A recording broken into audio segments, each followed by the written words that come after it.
नमस्कार मित्रांनो, मी अंकुश आंबेकर स्वागत करतो तुमचं मी रायगडकर या युट्यूब चॅनलवरती.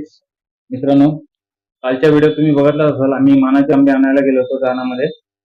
तेच मानाचे आंबे आता आम्ही रात्री होलीपर्यंत कसे पोहोचवतो, म्हणजे कसे कसे नेतो, म्हणजे किती नाचतो, किती कसे घेऊन जाऊ, मग तिथे जाऊन होळी उभी करू, तेच तुम्हाला या व्हिडिओमध्ये पाहायला भेटेल.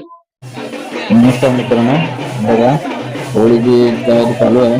ढोल ताशाच्या गजरामध्ये हलकुंड एक एक हलकुंड अशी नेण्याची तयारी चालू आहे.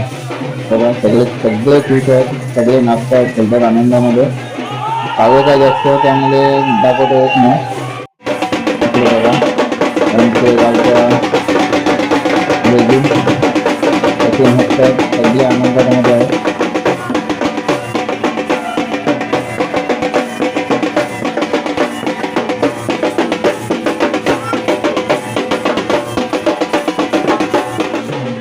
इकडं आम्ही सकाळपासून संध्याकाळपर्यंत आणलेली अशी लाकडं आता इकडून होळीवरती निघालो.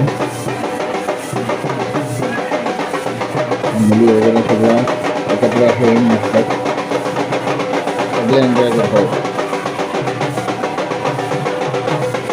काळच पण नाही आणि जास्त म्हणजे आवाज पण नाही, त्यामुळे माझा आवाज तुमच्यापर्यंत पोहोचेल किंवा काय माहिती नाही. त्यामुळे मी जास्त काय बोलत नव्हता. तुम्हाला मी जेवढं जमेल तेवढं तुम्हाला मी दाखवण्याचा प्रयत्न करतो.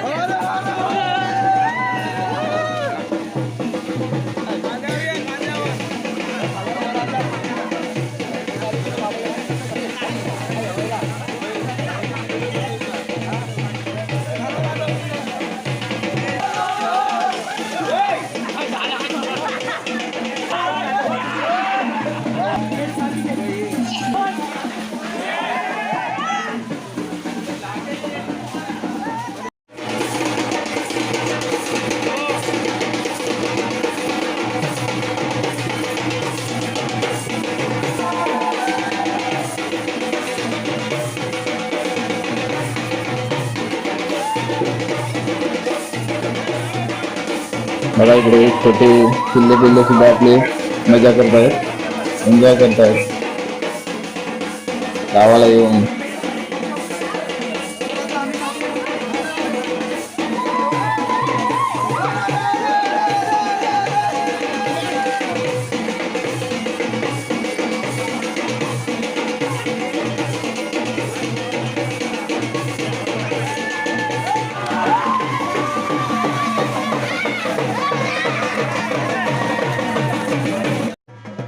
इकडे बघा आमचे पुरा गावचे माणसं, तेच तर मोठी कसरत असते.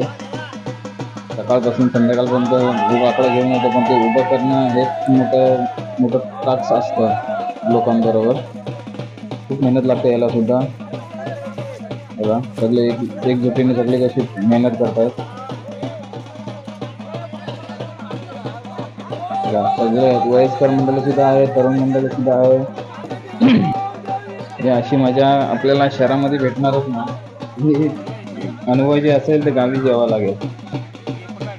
बघा खूप मजा येते गावच्या होळीला. म्हणतो बोलतात कोकणातला शिमगा आणि कोकणातले गणपती हे सण सगळ्यात मोठे सण.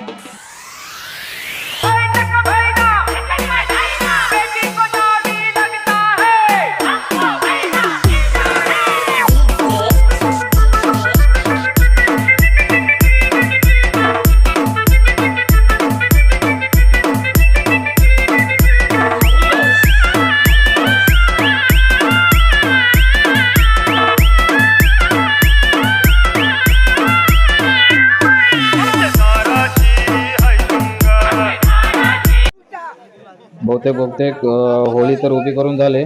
आता होळीच्या आजूबाजूला पुऱ्या गवतानी रचून ती होळी तयार होईल. बघा पुरी होळी रेडी झाली. आता फक्त त्यांच्यावरती फक्त गवत आजूबाजूने टाकायचं.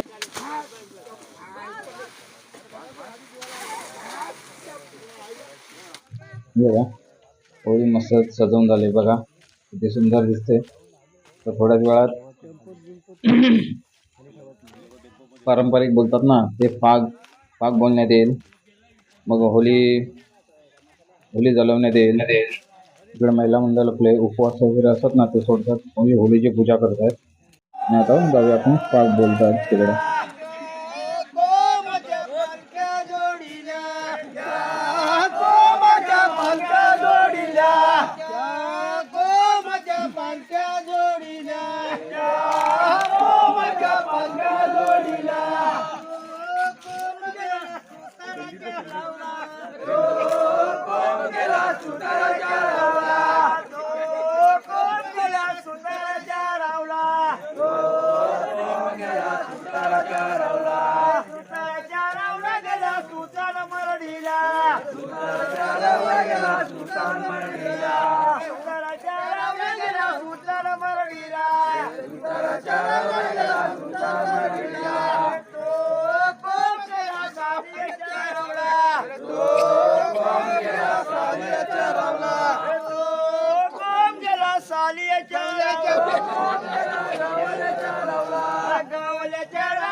मित्रांनो ही आजची शेवटची वेळी संपन्न झाली. इकडे ही परंपरा आहे काट्या घेऊन धावायची आणि मग ते होळी थोडेसे नंतर मग काट्या परत त्या होळीमध्ये टाकतात. त्याच्यानंतर मग आमच्या गावच्यामध्ये आम्ही पारंपरिक नाच आणि गाणी बोलून होळी संपन्न करतो. त्याच्यानंतर मग होळी पाडण्यात येईल वेळीने ते जी मजा वेगळी असते ती तुम्हाला तिथे बघायला